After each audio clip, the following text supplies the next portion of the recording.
একটা বিষয় রয়েছে যে আমাদের এই নির্বাচনে অন্যতম বড় এজেন্ডা কিন্তু বিচার। 24-এর যারা আহত হয়েছেন, শহীদ হয়েছেন এবং শহীদ ওসমান হাদির বিচার।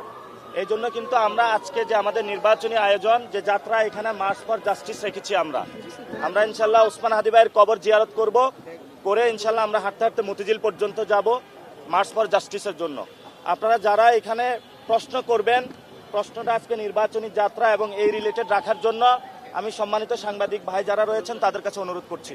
আমাদের প্রশ্ন ছিল, যদিও নির্বাচন বেশ দূরে, তারপরেও যদি আজকে প্রথম দিন প্রচারণার 10 দলীয় ঐক্যজোট নির্বাচনের ফলাফলের ব্যাপারে কেমন প্রত্যাশা করে?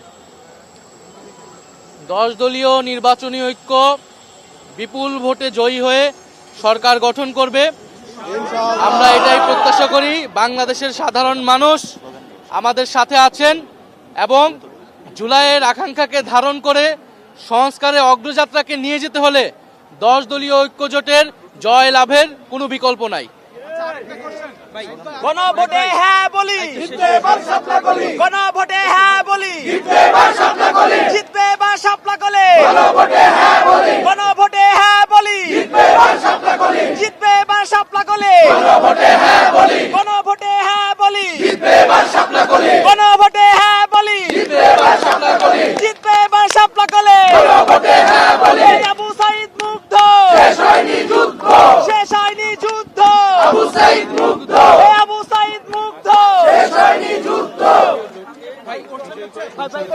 ভাই লাস্ট প্রশ্ন, লাস্ট প্রশ্ন। আপনারা নানা সময় বলেছেন ফেব্রুয়ারিতে নির্বাচন হবে কিনা এটা নিয়ে সংখ্যা প্রকাশ করেছেন, সেক্ষেত্রে 12 তারিখে নির্বাচন হবে এমন বলা হচ্ছে। তো সেই জায়গায় আপনারা সংখ্যা মুক্ত কিনা বা কোন সংখ্যা আছে কিনা? আইন শৃঙ্খলা ভাবে সরকারি যে পদক্ষেপ নিচ্ছে বা হচ্ছে, আপনাদের সন্তুষ্ট কিনা বা পরিস্থিতি কোন দিকে? আমরা যে কোনো মূল্যে 12ই ফেব্রুয়ারি নির্বাচন অনুষ্ঠিত হোক এটা চাই। সেই নির্বাচনে জয়লাভ করে আমরা সংসদে যেতে চাই। আমাদের সামনে এটাই এখন একমাত্র এজেন্ডা। সরকারের জায়গা থেকে নির্বাচন কমিশন নিরপেক্ষ আচরণ করছে না, এটা আমরা বিভিন্ন সময় বলে আসছি। তারা একটি বিশেষ দলকে বিশেষ ধরনের সুবিধা দিচ্ছে।